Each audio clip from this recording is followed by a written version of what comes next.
Welcome to the beautiful city of Athens, the gateway to the Tennessee Valley, a city rooted in community relationships and built on a rich tradition of small local business and the very best of the human spirit. As Athens embraces the future, the signs of progress are in full bloom. Join us as we discover the bright spots in this charming southern city that we call home. This is Hometown Heartbeat, Athens. What's going on, everybody? Whoop, whoop. Today is, I was going to say today is Friday again and overplay my joke. I never overplay a joke here. What is going on? It is Thursday, which is almost, it is Thursday, right? Yes. Okay, it's Thursday, which is almost Friday. We've got a pretty good show for you today, we think. We've got our good friend Ronald Gulick That's back. right. What's up, Gulick? Back with us. You can hear him, but you can't. Oh, there he is. But before we get too settled in with, the two best-looking guys on the internet, let's first talk to the other two best-looking guys on the internet. What's going on over there, fellas? Not much. Another day, another dollar. What do you guys got going on over there today? Oh, fancy lighting. How about hey! that? Now we can see his pretty face. Step And Ronald's up over our there game. because our virtual cam's not working. Ronald's over there wondering what in the heck we're talking about. Yeah. No, that I can see Connor right now. you can. Yeah, now it's back to you. Oh, it's just me. I got you. So that's a little frustrating when you do this stuff and and you don't really know what you're doing and you just try to figure it out. You end up playing with yesterday we had a Skype interview and it was fine, and today we have a Skype interview and you can't see the. Anyways, long story short, we're having I find it funny that Connor got really excited when he turned that light on. I think that's the most excited I've ever seen him. Well, I mean, look, he's a fan of good tech. I cherish every minor upgrade I can get. Oh my God, Connor. Put it back on you right now. Put it back on you. Let's talk through the equipment that you're sitting over the top of over there. Let's talk about minor upgrades for the love of all that's good and holy. I mean, for good. There are companies, there are professional broadcast companies that don't have the amount of equipment that we have. That's not Connor though. That's me. I'm just that. That's kind of the way I roll. But G. Ulick, how are you doing, my friend? Man, I'm pretty good. Ronald, share the post out. Share the post out. Get some people. We've it's on Facebook. on I tagged Facebook? you. Yeah. I'll get that. We've got a phone number out there that we've been trying to get some people to call into, and unfortunately, it's like people don't want to actually call in on this stuff. Now they want to email me or they want to like text me and say some stuff, but they don't want to call in because then they'd have to actually like articulate an answer or a feeling or craft some kind of like actual thought that was not just a regurgitation of the garbage they hear somewhere else. It's probably because they just agree with you so much. Well, that's what I keep telling them. I said, I hate to be the only place on the internet where you can actually get a decent education nowadays, but I mean, here we are. Yeah. So a couple things that as we kind of get settled in, I mean, first of all, I mean, are you recruiting some people or what? You know what? It's actually opening up here a little bit. I don't know if it's opening up down there. I think it is, right? You guys have are you opened kidding up me? a lot Yeah, of we've been stuff. opened up. Yeah, we're in the half part of phase one. I hate to say that I do CrossFit, but I think you guys know that I do CrossFit, right? My gym opened up last week, so I'll put that plug out there. But anyways. There's a video on the internet. It's extremely inappropriate. I'd never show it here, but I'm going to send it to you, Ronald, and it's one of the funniest CrossFit videos I've ever seen in my entire life. Really? Yeah, it's like, never mind. What makes it inappropriate? Oh, well, the language and the images and the language. But you'd get a kick out of it. It's pretty funny. The whole premise is like there's these two CrossFitters running around like Mormons, knocking on doors, like sharing the good news about their Lord and Savior Richard Froman, and it's pretty good. But anyways, no, obviously, Ronald, we can all tell that you CrossFit. I mean, for the love of God, look at all 118 pounds of you. 125. Thank you. Yeah, I ate 3 of you for breakfast. Anyways, so you guys are in phase. They're up there. Listen, they're like, we're in phase 2. We're down here in like phase 12. Like we're just rolling on along. We're not in phase 2 yet, though. We're in phase 1.5. So, I mean, How does it feel to live in a commie state? Well, it's funny. I actually talked to somebody today. I was recruiting. He's a controller, and he was in D.C. and we both live in Northern Virginia. And he was shocked at how he's like walking into DC. He said, I definitely felt like we're in a much more conservative state because DC's still in lockdown. But right across the river in Northern Virginia, we're all trying to, I don't know, get through this, man. And we're all I probably like you guys. I mean, we're done. I mean, I think it's like I don't know. I hate to say it, but give me the disease and kill me, or let me live my life. One of the two. I don't care which one. So. Oh, I mean, here's the other thing. Paging Dr. Fauci. I mean, you see that guy every day, all day, for months and months and months and months and months, and then riots start, and you're like, well, yeah. I guess the need for Dr. Fauci has come and gone. I guess it's kind of ran its course a bit. So who knows? It's all a little bit crazy, Ron. It really is. Yeah. It's like I don't know. There's some stuff in the news today that is deeply troubling. That we're going to talk through. We're going to start further away from home and make our way back, Connor. So let's start in Seattle, okay? And let me pull up Seattle, Washington. What other Seattle would I be talking about? I don't know. I'm sure there's one in Texas. There's got to be, right? There's everything in Texas. You're like, you going to Albany? Yep, sure am. Man, it might be cold up there. No, sir, not in Texas. No, oh, Paris? Are you going to go see the Louvre? Yeah. Nope. I'm actually going down there to watch a junior college play baseball. No, there's everything in Texas. It is unbelievable. So, So I was reading this on my way home yesterday, and I promise you, I almost had a wreck, which my wife tells me all the time I'm going to die looking at my phone, which I've oftentimes thanked her for her encouragement. I don't text and drive, but I do read and drive, and that's not safe.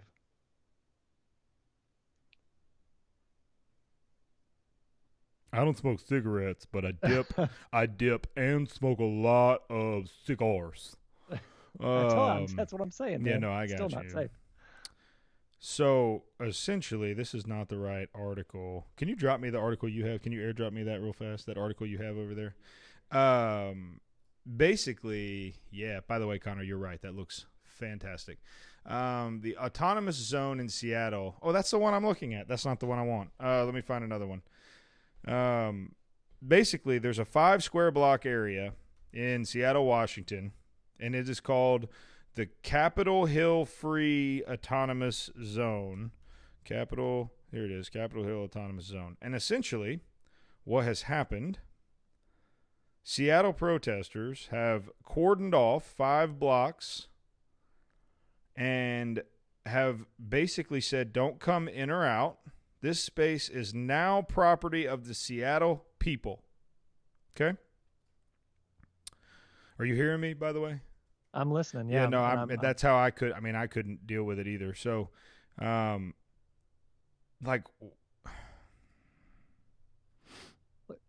what type of buildings are they? Are they all residential buildings that they took over? No, it's like a scene out of Red Dawn, is what it looks like. That's what it looks like. By the way, it is a great movie. Even the remake was pretty decent. I never watched it.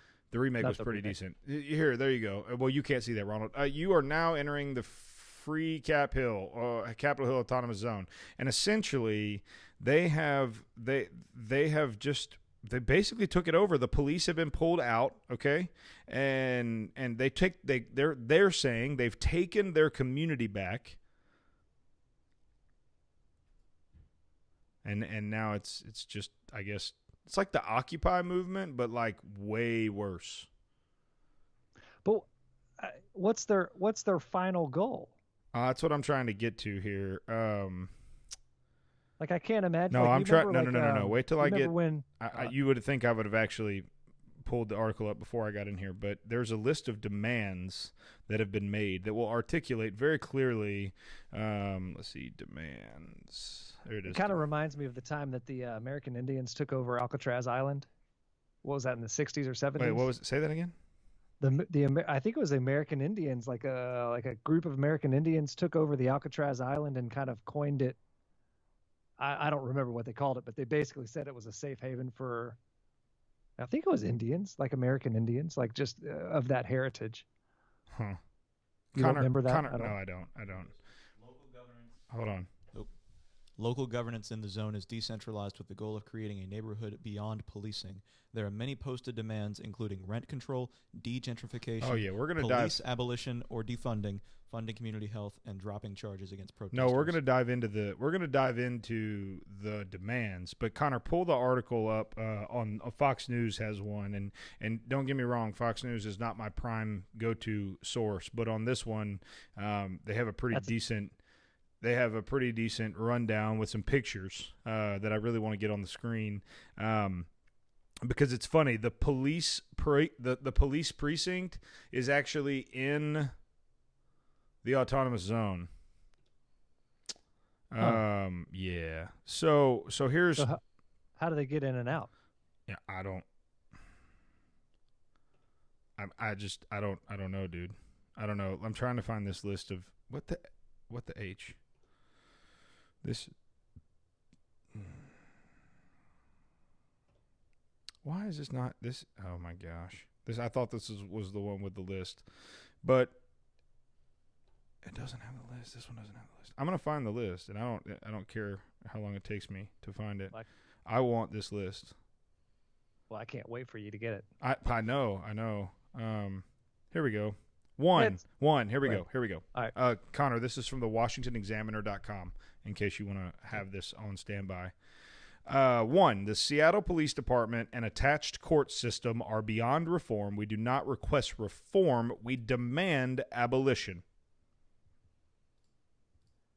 Like when I hear stuff like that, I ask myself, like, tell me why you think it's beyond reform, and like, what exactly are they doing on a day-to-day basis that makes you think that there's absolutely no coming out of it? Yeah, and Michael Higgins joining us. What's up, Mike?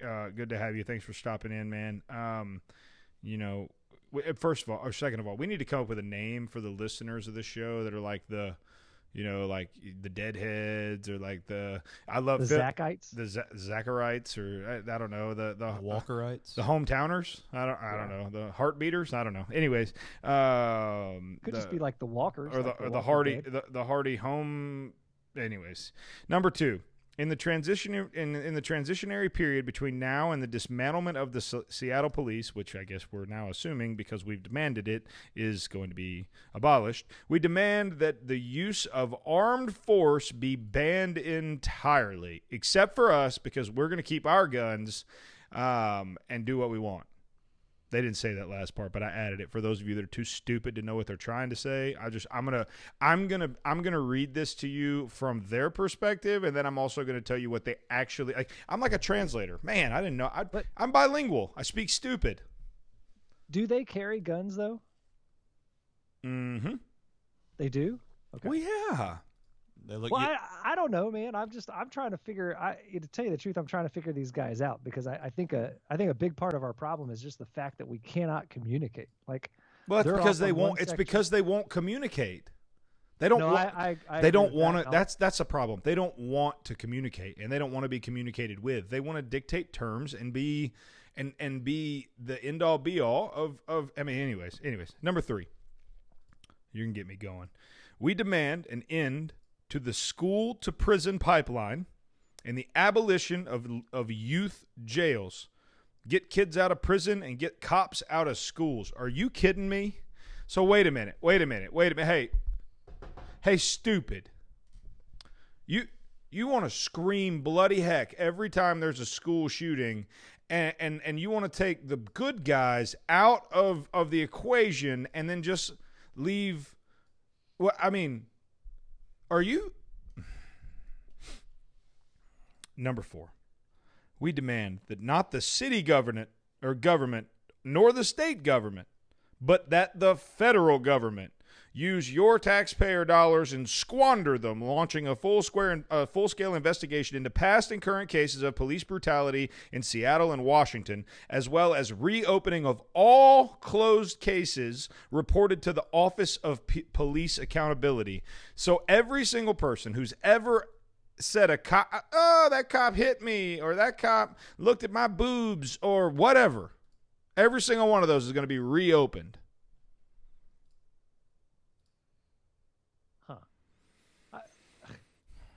I don't even know what to say to that.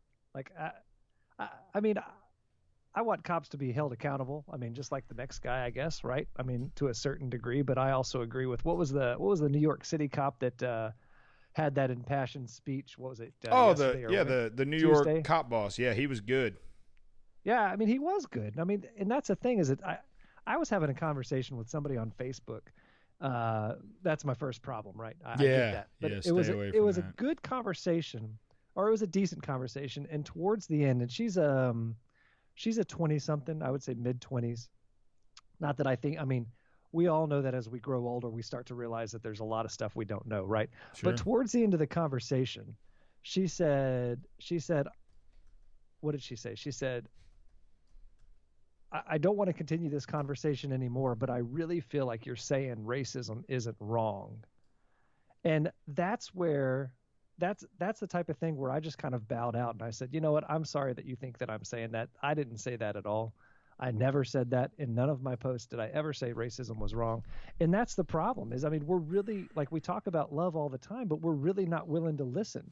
And, and I'll even tell you the truth. Like, I'm struggling myself with telling myself, well, do they really need to listen to me before I listen to them? Like, who's going to take the first step? And as a Christian, I feel like, okay, well, maybe we should take the first step. Now, I don't think that means look the other way on, on things that I just don't think is going to diminish the society. But I don't, man, it's just tough. No, because but here's the thing, people dude. on that side are not willing to listen. But here's the thing, like, there are people like you and I all over the country that are trying to listen, but conversations don't.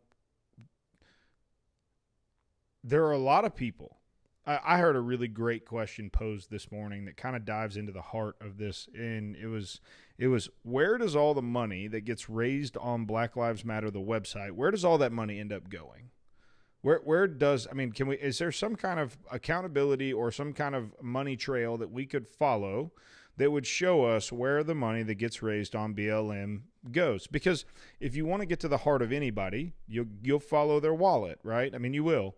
And that was kind of an interesting question because it speaks to the heart of all this. Like, what is the real intent of any of this?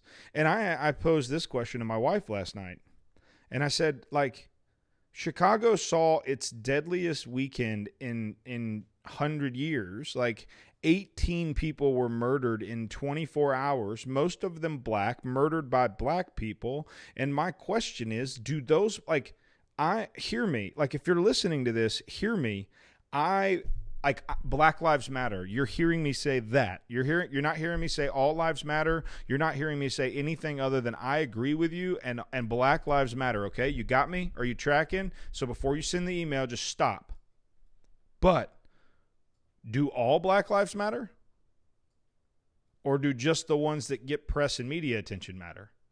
Because you can't truly believe that it's a consistency thing for me, Ronald. It's not I agree. Like, just be consistent. We can all, like, and that's the reality. And this is where I land on this. And it's sad that we're there. And listen, if you want to call in right now, 678 on radio, we got Davis sitting there waiting. And if you want to get in here and mix it up with us, like, we would love to hear from you, because I want to know what you guys think about this. But don't all Black lives have to matter for any Black lives to matter? Like, we can't just pick and choose.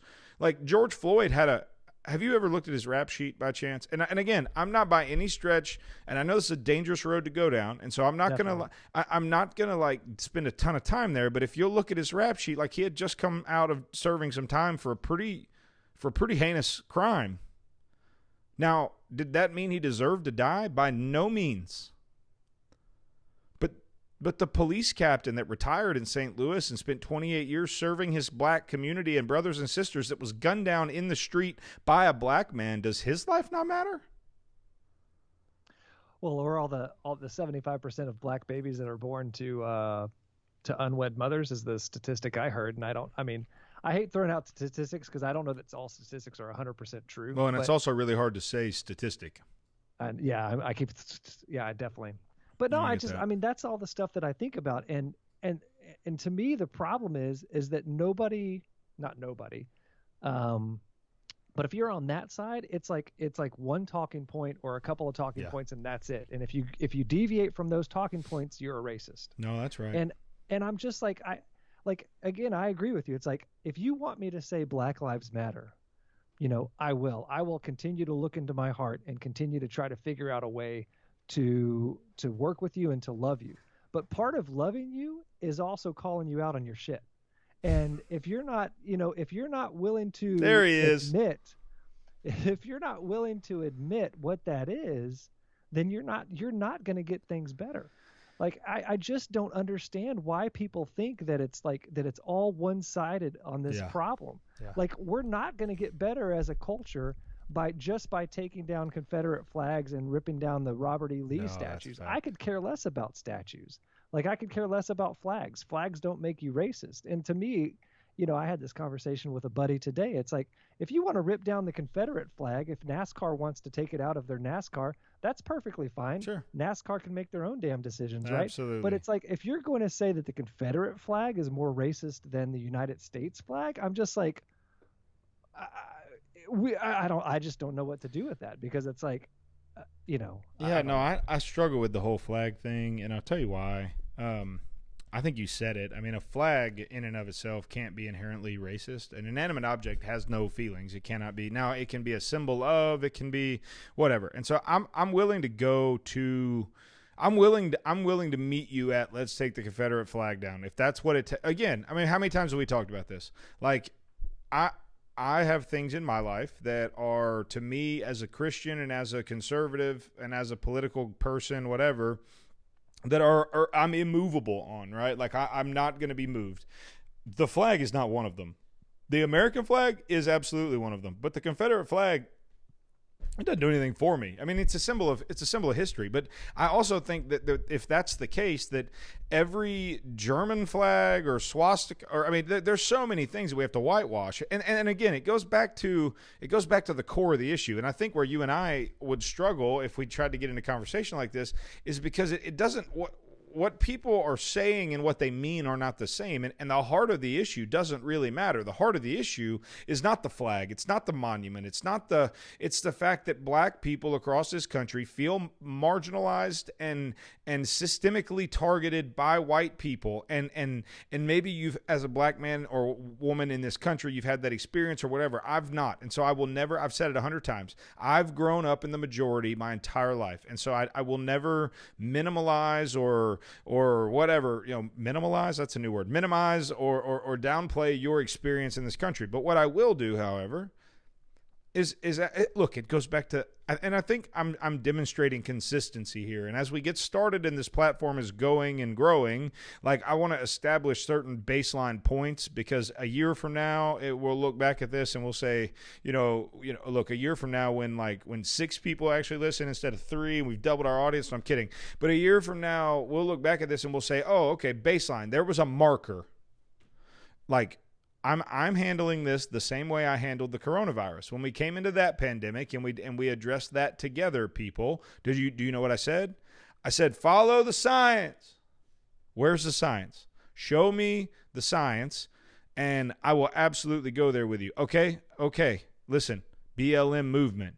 I'll send me a Black Lives Matter t-shirt. I'll wear it on the show. I want to be on your team here, because the right side of history is the side that recognizes all people as equals. Because at the foot of the cross, we will all stand equal. Mm-hmm. But show me the statistics. Show me the science. Like, the numbers I saw and the numbers I've been looking at, black people are not more targeted by police than white people or Hispanics or anything else. It's and Robert Rigsby with his comment, and Robert, you're spot on, and this is what we're trying to say. And I feel like we're beating a dead horse. A lot of times we get on the show and we talk about the same thing over and over again. But he says, until we see people through the eyes of Jesus, then we will continue to have this problem. He sees no color. It's a sin problem, not a skin problem. Everybody, yeah, Robert, you're right, absolutely. But my thing is this, Robert, like, and to everybody out there listening, whether you're on the podcast or whether you're, on YouTube or on a replay on Facebook, like, everybody's not. Like, the Bible is very clear. Everybody is not going to see through the eyes of Jesus. There are people that are going to die and go to hell, and never know Jesus. And so until that day comes, and that leads me perfectly, Robert. I might not be paying you enough, my friend, because you just segued me into our next story beautifully. Now, Ronald, I sent this to you about 10 minutes before we got on here, and so I don't know if you had time to look at it or not, but this is a very local story for us. I feel like I read the what do you call that? Cliff Notes version. Yeah, definitely the Cliff Notes version. Perfect. The title. Church of the Highlands is a humongous church down here. Okay, they're huge, and look, I am the world's biggest mega church hating.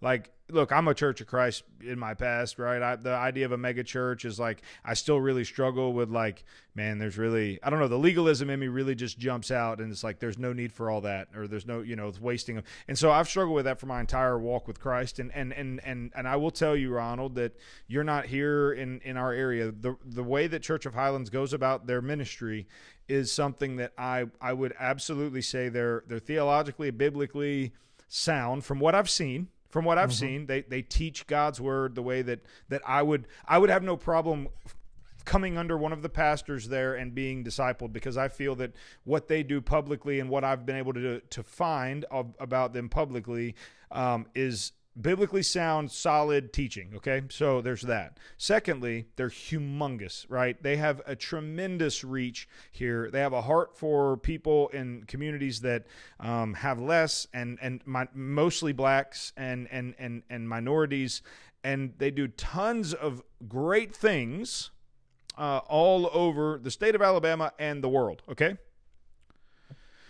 so Chris Hodges, the lead pastor, was on the old Instabox, Twittergram, face Tweeter, whatever. And big mistake. Yeah. And all he did, he liked, by the way, just liked, didn't share, didn't retweet, didn't repost, didn't anything. Simply liked something that that came out of Turning Point, what's the name of that organization, Connor? Turning Point USA. And what's the guy's name that runs the guy's name? Charlie Kirk. There he is. See, what would I do without Connor? By the way, if you haven't been to the Hometown Heartbeat and read his bio yet, you need to.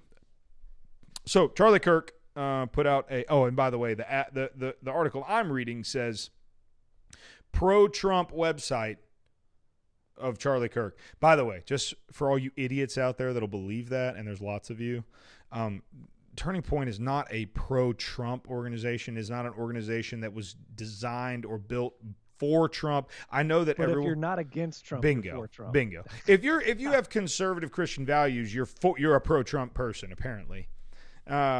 Anyways, that's a whole nother. Hey Zach, I'm pro-Trump. Build that wall. Build that right. Wall. Okay. So my man just likes the old Tweetergram, right? He just likes one on Facebox, and off we go. So here's what happens. Well, what was the exact tweet that he liked? That I don't have. Connor, can you see if you can find that, please? Connor's looking for it right now, and I'm going to unmute you so that you can chime in as you need to. Connor has a different mic than I have, and it picks up a little more room noise, so sometimes I put him on mute, and then every time I do that, he tries to talk, and it's like, so anyways, I mean, it's gotten so bad. We'll circle back to exactly what it was, but okay. The Birmingham. Oh, you got it? Yeah. All right. This here is we kind go. of a long little passage, but one meme shared by Kirk featured a photo of Donald Trump standing alongside Muhammad Ali and Rosa Parks with the caption, "The racist Donald Trump in the 1980s," next to a photo of Democratic Virginia Governor Ralph Northam in a photo of two men wearing blackface and a KKK costume in a 1984 yearbook photo for their medical school. The caption for the second photo was, "Progressive leftist Ralph Northam in the 1980s." He also, this says share. Wait, hold on. Let's stop there. Okay. So wait a minute. Your commie leader up there in Virginia, Northam. Love that man. Yeah, he loves some blackface. Let me tell you, there's lots of pictures of that man running around in blackface. So So Charlie Kirk put out a truthful. Go back to that screen so I can read that, Connor, if you can. All right. So he put out a 1984 yearbook photo for Eastern Virginia Medical School. Okay. So all Charlie Kirk does is share an actual historical picture of Commie Ralph Northam up in the 80s, and now is it an actual? Let's see. Yeah. Okay. So an actual picture of Donald Trump standing alongside Muhammad Ali and Rose. Wow. Okay, you can take that off, Connor. Hold on a minute. Did you? I mean, I How know old that is Donald Trump? Old enough to know Rosa and Muhammad, apparently, which terrifies me. But then again, he's not Sleepy Joe, so who cares? Did you hear what I just said? Now I'm even more mad, Connor. I'm trying to find the original. Like, I'm more angry about it now than I was. That's how it goes on this show. Well, I didn't know. It's not okay. Hold on a minute. Hold on. I need to count to 10. I'm just kidding. 3's good. Right. Oh man. So he took 2 pictures. Charlie Kirk takes 2 pictures, both real. He takes Donald Trump on this side with 2 black people, and then he takes Commie Ralph Northam wearing blackface, okay? Uh-huh. So you have a racially insensitive photo, which wasn't racially insensitive, by the way, when Mr. Northam, and I want to be consistent. I'm not going to condemn. I mean, Ralph Northam has given me plenty to condemn him on without having to go back to the 80s. Like, he's a commie. I don't need to go back to the 80s to have words with Mr. Northam. So, by the way, what you did in the 80s was socially and in that time was acceptable and was whatever. I'm never going to condemn. Look, oh my gosh. Ronald, are you serious? If people could go back in our lives 20 years or 15 years, we would 2 be years. 3, 4. Yeah, no, for me, it's about 6 days. And so if you could get back in my life and dig out my stuff, like, I would not be here either. So let me just be very clear in saying, Mr. Northam, although I very much dislike your policies and I think you're a freaking commie, I do not have a problem with what you did in the 80s because it wasn't a problem in the 80s. So just to be consistent. To be consistent. But, sorry, Ronald, you're just going to have to hang tight a minute. We've taken 2 historical photos. 2 historical photos. Real, actual photos. And Pastor Chris Hodges, a man who loves Jesus and loves people,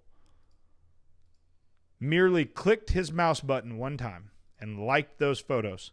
And now let me tell you what's happened from that, Ronald. The Birmingham Housing Authority and the Birmingham Board of Education have separated themselves from the Church of the Highlands, okay? So the Board of Education voted on Tuesday night to end its leases with the Church of the Highlands, which by the way, the church was paying $12,000 per month to each of Woodlawn High School and Parker High School. But by the way, that is an obnoxious number. That is an obnoxious number. Just to have people there. Just like to meet, leasing it. Like literally leasing it for, let's see, let's probably say 4 hours times 4. I mean, you're looking at 16 hours a month. So you're almost $1,000 an hour, probably. I mean, you're $750, $800 an hour for the cafeteria, and because they wow. Because they were politically incorrect and racially insensitive sentiments. Do we have a phone call? Oh, hot dang. Ronald, who is it? Yeah, first phone call. Who is it? Oh, it's Tyler? 1 sec, I'll patch you through. Yes. Put him on. Huh. Thank you for calling Hometown Heartbeat. This is Zach. How can I help you? Somebody just let me know that y'all are talking about PC and them, and I don't know what you're talking about, but I know okay, let me fill you in. Oh no, I'm super glad you called. So Ronald's our guest. Sure. He's on with me right now. So let me fill Ronald in, Tyler, and let me give him some context, and then I want to hear from you because Tyler actually goes to the Church of the Highlands. He plays music on their worship team. Tyler he was a guest here last week, I guess. He owns a couple of businesses in Decatur, and he's one of my good buddies. So Ronald, I watched part of that the podcast. Well, of course you did because you're a super fan. So right. Tyler, what I was just saying. saying was I was essentially laying out. Ronald is in Northern Virginia. He lives up there in Commie World with old Ralph Northam. Okay. Old blackface wearing fella.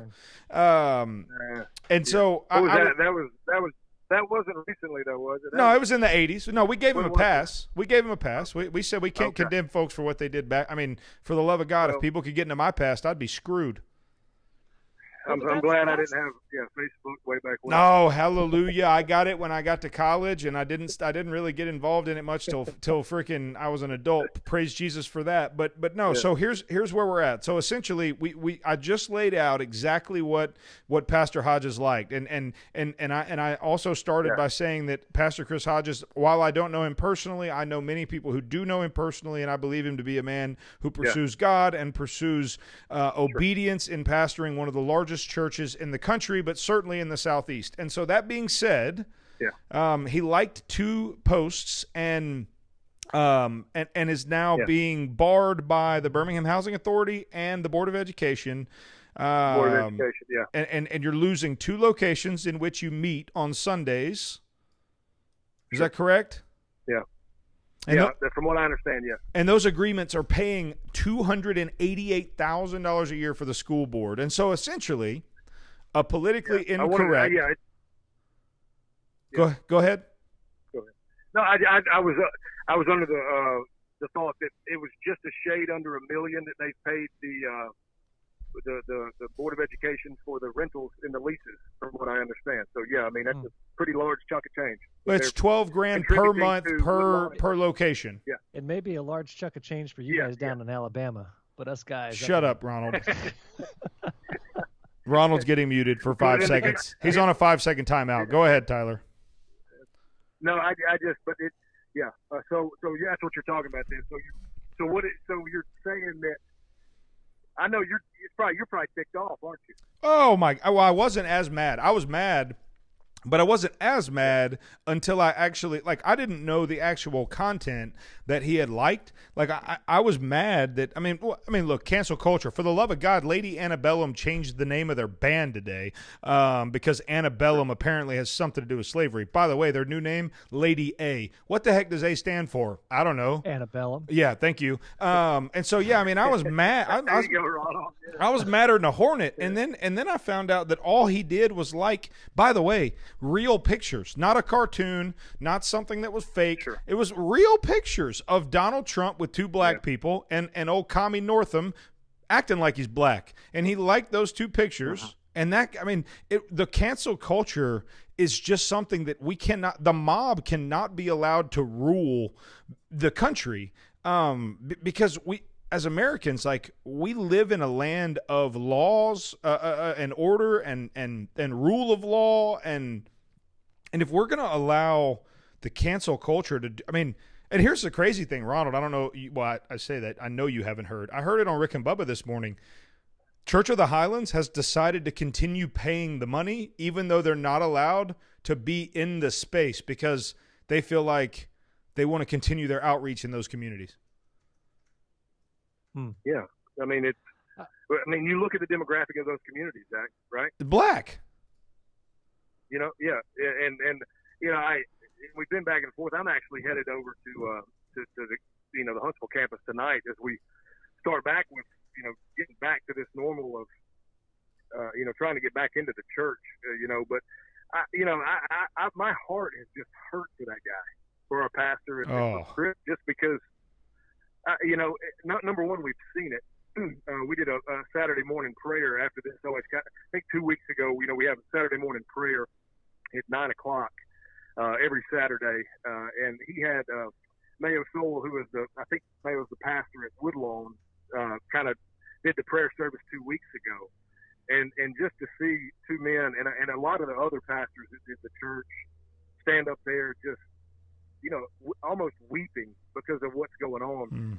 But you said it best when I was on the show. You remember you said, leadership, you're going to be under, when you're a leader, you're going to be under the most scrutiny of anybody. And it shows you how a man whose heart is in the right place and is trying to change, literally trying to change the world and do Matthew 28, to like something. And now he's lost 2 of his congregations that, in hindsight may need it more than anyone in their community. You know what I'm saying? Well, and I want to be Really, clear. really I want to tough be clear. situation. I want to be clear to those of you that are listening that are probably saying like, "Oh, well, he deserved it." You know what I'm saying? Like, because there's a lot of people out there that are stupid, and if you think he deserved it, you're stupid. Yeah. So I'm just going to call it like I see it. But hold on, what'd you say? The original on the screen. Oh, here we go. Okay, so this is the actual post. Okay, and you obviously, Tyler, you're driving, so you can't see this, but we're putting the actual picture up that Charlie Kirk posted, and Pastor Chris Hodges clicked like. Okay, so I want to talk to two things real fast. Two things. And I don't want to get off of what I was about to say because it's probably the most important thing I'm going to say all day. And that's addressing something that you said, Tyler. You referenced something that I said, and it's actually scripture. It's in James, right? It said, Brethren, for we ought not wish to become teachers, for teachers will be judged more strictly. And Pastor Chris Hodges is living that truth today. But that being said, like,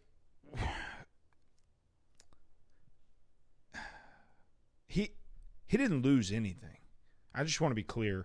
All that's happened and honestly, I've learned a couple of things today. One of the main things I've learned is Pastor Chris Hodges is a much better man than I am, because my money that God had given me to shepherd and to steward over and all that, it would not continue to go to the idiots that just knocked me out of their buildings because I liked a historical photo that's completely authentic and real and not even race baiting or in any capacity. I mean, just an honestly historical photo. So I've learned a couple things. One, Pastor Chris Hodges is a better man than I am, and I will pray to be more like Pastor Chris Hodges in that capacity. Again, don't know the man, don't know his heart, don't know anything about him outside of what I can see publicly, but oftentimes, as he's now learning, that's the most important, image that he has. And so second thing I've learned today is that there's absolutely no way we will continue forward as a country without someone stepping in and being a leader of this country and taking us to a place where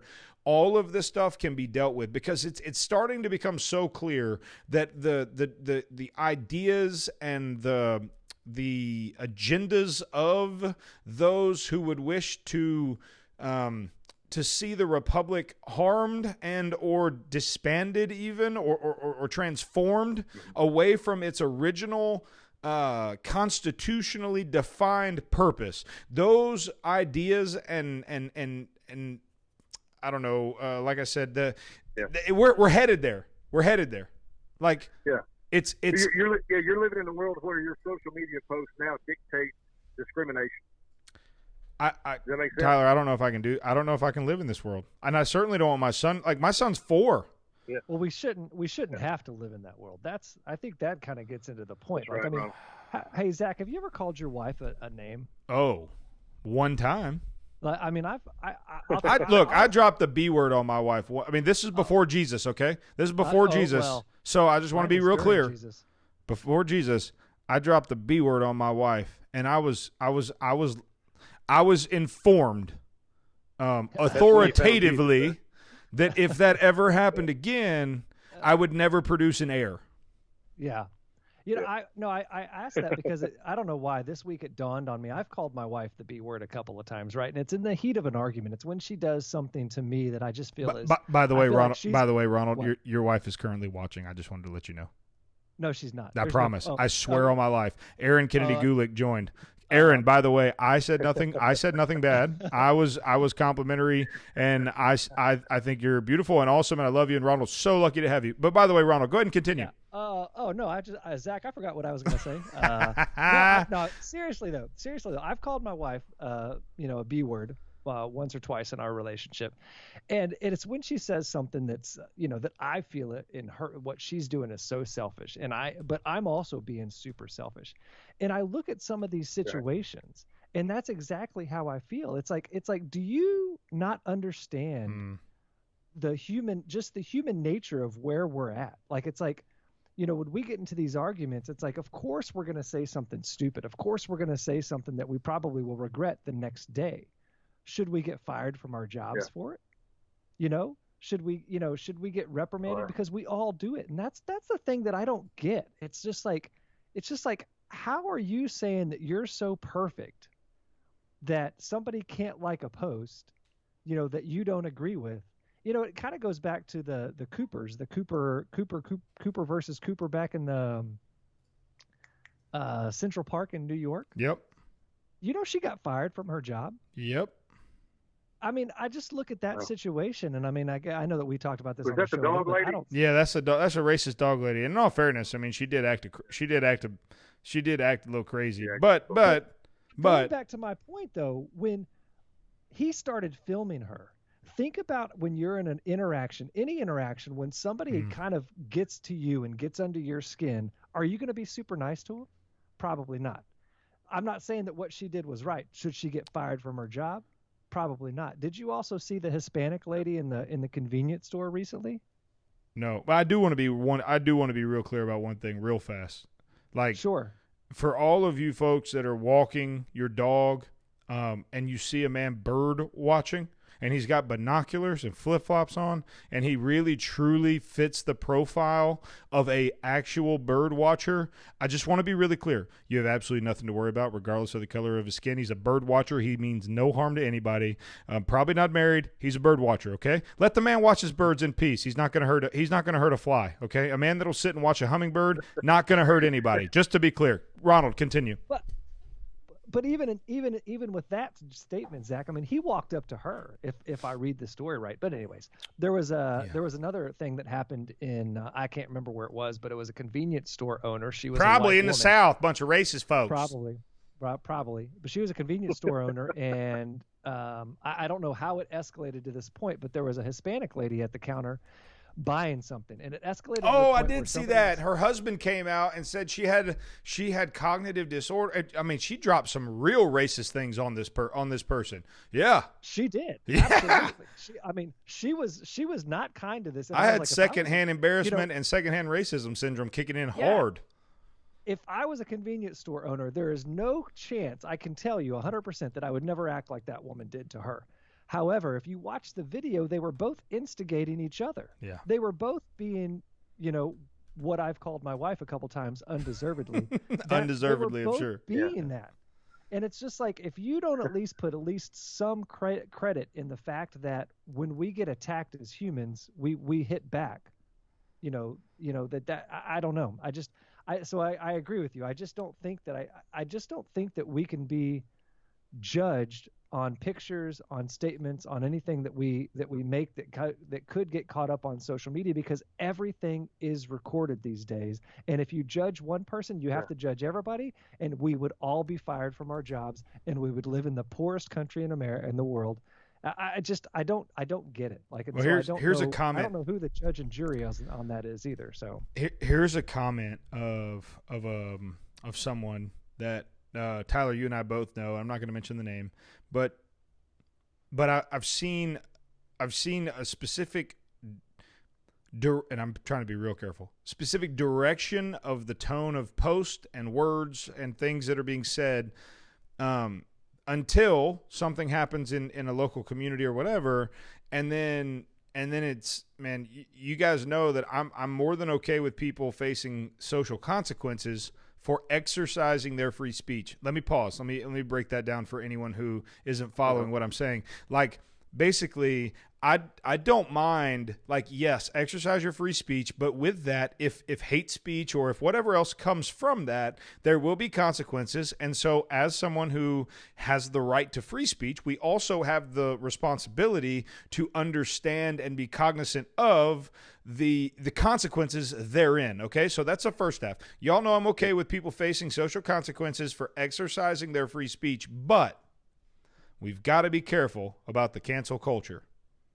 And it's like, well, I mean, social consequences of exercising free speech are interesting to me, because free speech is something that I signed on a dotted line, gave 4 years of my life to protecting, and I would say that I'm more uniquely qualified than a lot of men and women who didn't sign on that dotted line to speak to what the cost of that is. Because, by the way, it's not free.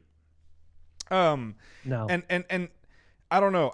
I feel like we as a culture And Tyler, this has hit home for you a couple of ways in the last few days. I mean, and Ronald, you wouldn't know this from up there in Commie Land, but we had a liquor store owner in the community that Tyler lives and owns businesses in the community that I go to church in, that was called the police for a robbery and ended up getting his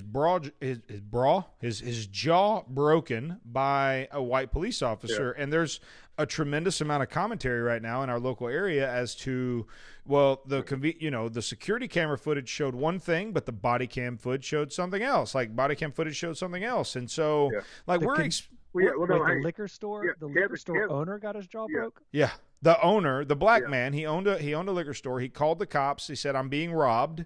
They showed up. He was brandishing a pistol, which, to be fair, I have been confronted by a police with a pistol in my hand, and I want to be clear, like, they don't just talk to me either. Like, I was instructed to put the gun in a certain position, to put my fingers behind my head. I mean, like, cops are going to protect themselves, period. Yeah.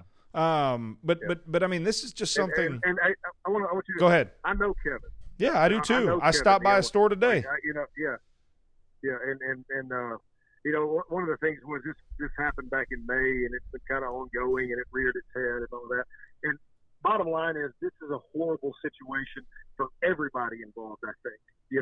I'm not condoning the action of the officer. Mm-hmm. I'm not condoning the actions of Kevin, but I think in certain instances like that, it is a very high adrenaline flow, and I can't imagine what was going through anybody's head. Wait a minute. Terrible situation. Hold on a minute, Tyler. Tyler, did you just say this happened in May?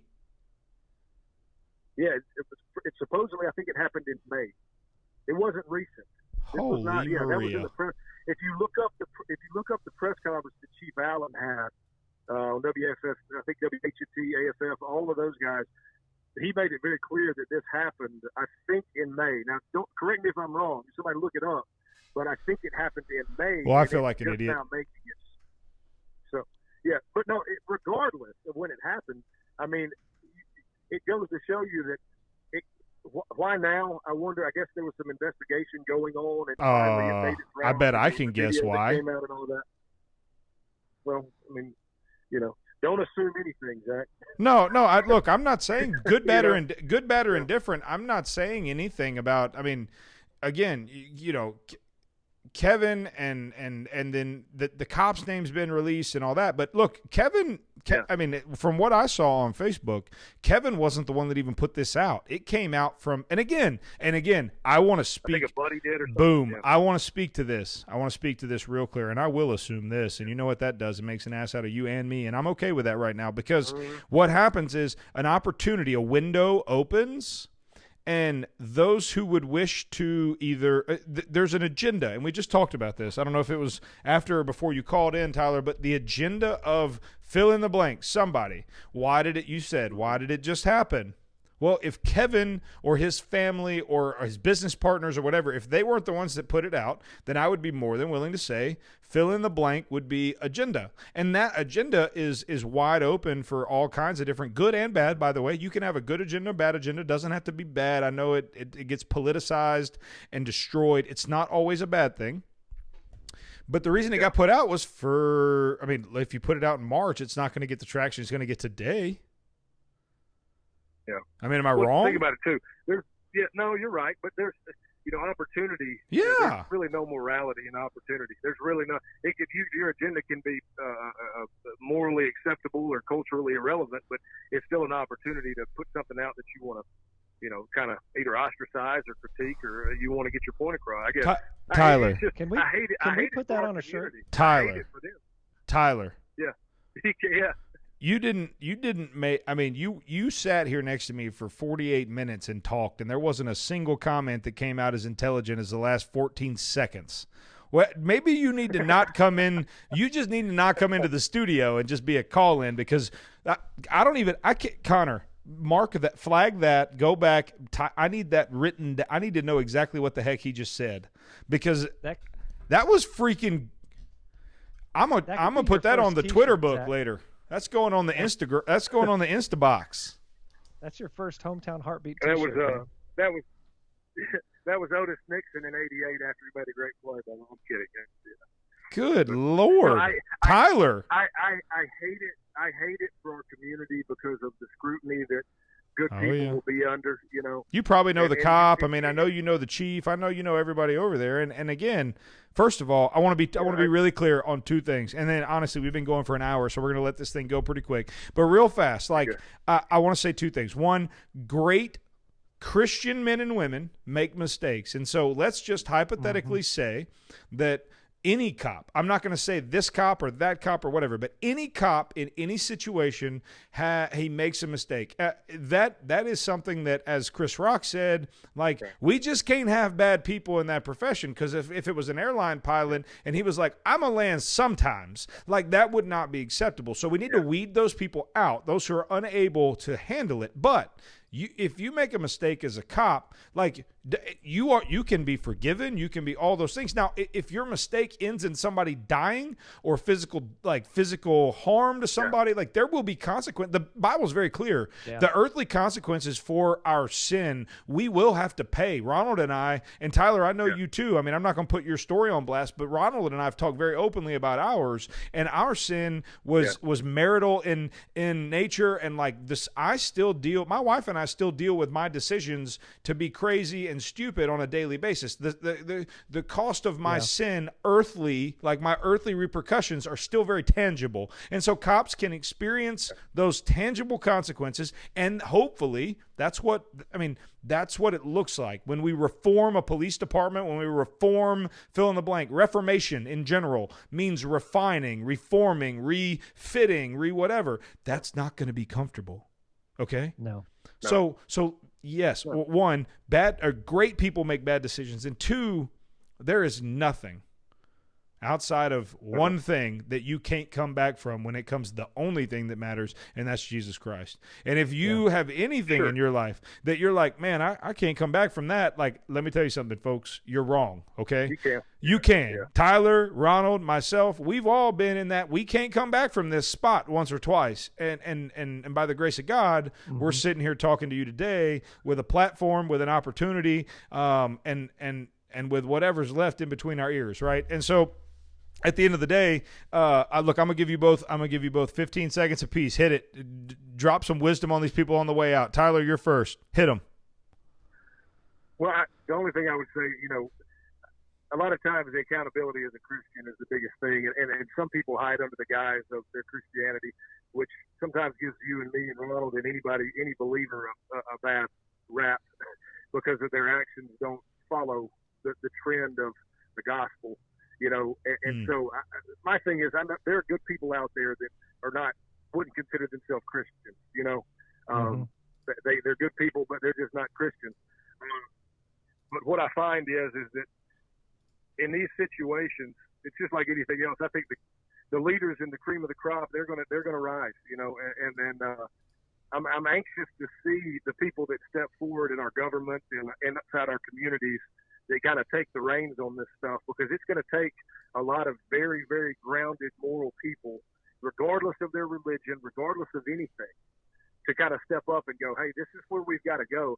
And I think once the leaders in every denomination, every racial group, demographic, whatever, when those people start standing up and find common ground, we're going to be fine.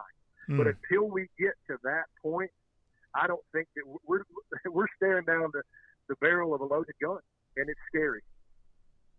Yeah. There's kind of getting into this, there's a lot of cops that make a lot of mistakes, and there's a lot of people of all races that make a lot of mistakes. I would say that there's plenty of black people that have probably killed somebody that would the next day think, hey, that was a mistake. And they're going to have to live with those repercussions, right? Just like the cop is going to have to live with his repercussions. I have no problem. I don't feel like I have any problem with holding people accountable if you take somebody's life, or if you infringe so much on somebody's right that they can't live anymore or anything like that. What I do have a problem with, again, is kind of the free speech stuff and us saying truly, if you say something wrong, you could be fired. I don't. It just kind of goes back to the culture. I don't want to live in a culture like that. Like I want to, as a Christian, I want to say something that's productive. I want to say something that's Christ centered. I want to say stuff that brings people towards the gospel and not away from it.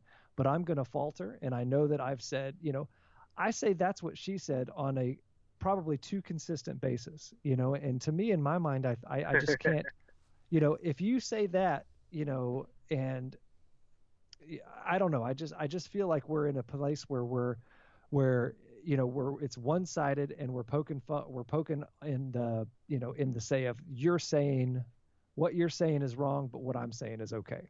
And I just don't want to be in that situation, and I want the conversation to keep going, or to be both-sided. So. Boom. Tyler, who let you know we were talking about this? Was it old Cook? No comment. Was it Cookie? Cookie been trying to get. Where Cook? Was Cookie watching? Cookie, where? No, I don't know. I want to know who it was. I'll call you later. You could tell me. We got to get him. When's he coming on? Are you gonna get him on? Well, get him on. Yeah, I've invited him every day this week. He was like, "Man, I gotta get with Tyler." I'm like, "Well, okay." Man. He needs a ride, man. He needs, bro. He needs a ride. If we're being real, he needs a ride. I'll bring him over. Okay, all right. Listen, guys. He'll be a good one. No, he's gonna be great. Apparently you're gonna have to go sit in a parking lot and call in because you're much smarter on the phone than you are in person. Listen, here's some bagpipes for everybody. I gotta go cut hedges. I'll see y'all later. Yeah, go cut some hedges, Tyler. Love you, buddy. Thanks for calling in. As always, it's been real, Ronald. That was a good one, man. We went an hour. We went 50. An hour exactly of actual live time. An hour and anyways, it is Thursday. We'll see you tomorrow. We got a lot to digest on that one, don't we? Yeah, we do. I don't know if I'll be able to digest it all. So we're going to have to chew that one down like some cud. That's right. Spit it out, swallow it, vomit it up, chew it again. That's right. As always, Connor Davis, it's been a pleasure working with you guys. We're going to go film some stuff for LifePoint. So what happened to my bagpipes? Oh, I guess that was the end of them. The track ended, yeah. Well, there it is. All right, guys. Ronald, love you, buddy. Thanks for so much. Connor, take it away, man.